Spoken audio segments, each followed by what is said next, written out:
Sudahkah harus melanjutkan cinta, sedangkan kita tiada saling percaya?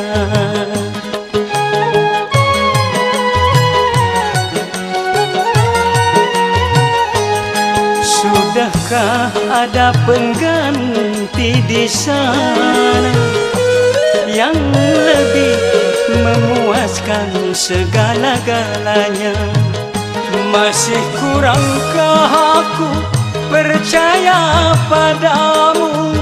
Kukira cintamu tidak untuk orang lain.